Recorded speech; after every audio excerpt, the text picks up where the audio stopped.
Have you ever wondered how much money there is in the world? It's a question many of us have pondered, and some have even sought answers online. However, these estimates are often incomplete and lack meaningful context. To understand the true scale of the financial hole into which humanity digs itself year after year, we need tangible examples, which we'll try to provide in the next few minutes. Be warned, this video may leave you with a sense of the world's acute imperfection, so accompany your viewing with comments on how you would spend $1 billion if you had it. Let's start with the concept that the institution of money was not originally something negative. After all, what is money? It's a commodity, no different from your toilet paper. We don't buy things, we exchange our money for them. Swapping toilet paper for an iPhone is theoretically possible, but impractical. How many rolls would it cost, and who would determine the exchange rate? Plus, it would be cumbersome to bring a bag of paper to the store. This issue was addressed by our ancestors who introduced a universal commodity to represent value, and this commodity was precious metals, simplified to gold and silver.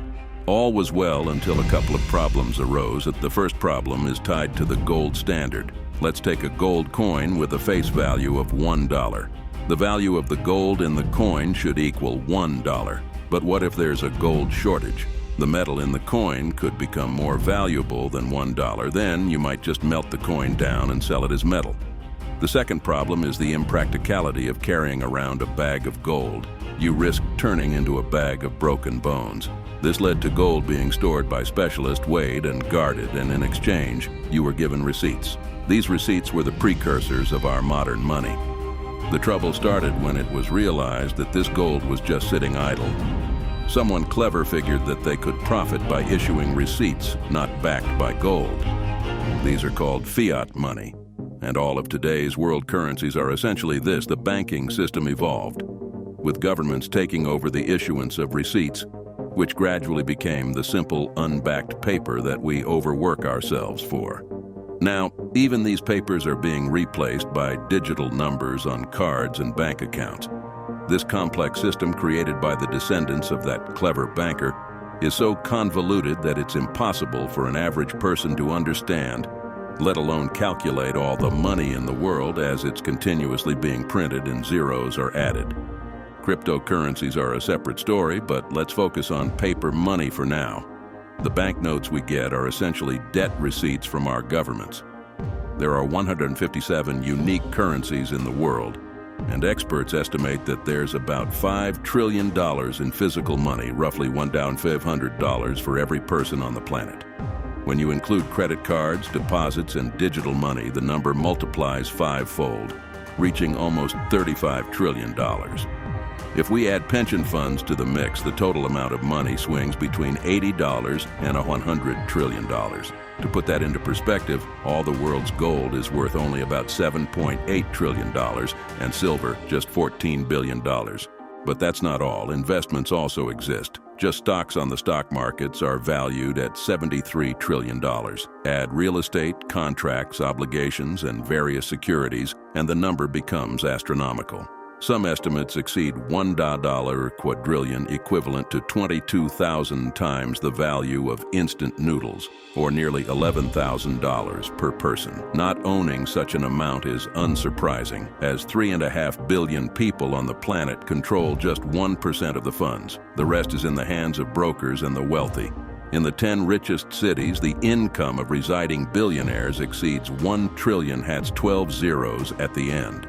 Humanity has crafted a brilliant yet utterly insane system where money has turned not just into a medium of exchange, but into a religion and cult, people possessing astronomical figures while the planet stagnates.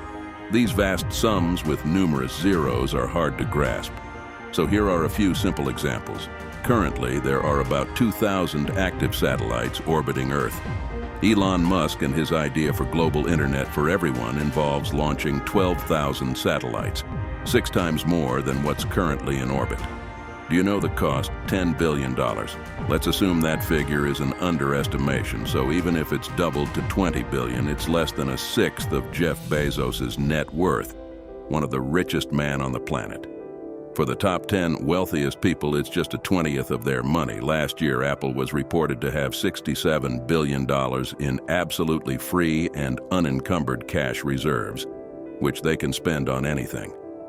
That's 3 times more than needed for free internet across the entire planet, emphasizing entire. Furthermore, $67 billion could fund several hundred cancer research studies. We're not pointing fingers at Apple. These numbers simply demonstrate that there's enough money on Earth to solve all its problems.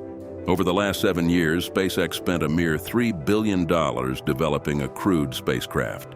In contrast, over $10 billion was reportedly embezzled in just 1 year at Roscosmos.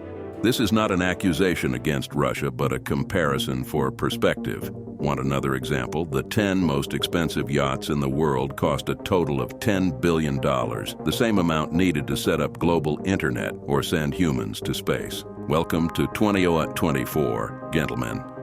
You think that's the end? Recently, scientists have been hypothesizing about greening the Sahara. One of the most ambitious projects already starting to be implemented is the Great Green Wall. Nearly 5,000 miles of forest is planned to be planted across Africa, visible even from space, at a cost of $4 billion. That's exactly how much was made from trading air on the stock exchange before the 2008 global crisis, and just a bit more than the cost of the most expensive yacht on the planet, History Supreme.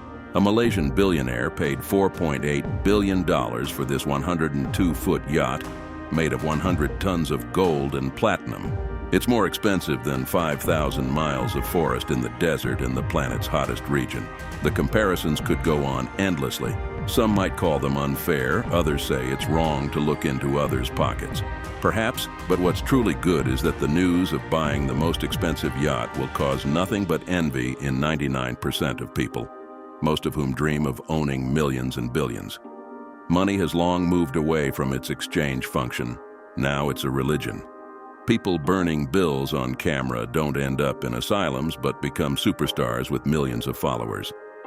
We've provided just a couple of examples of how cheaply the world could undergo truly global changes.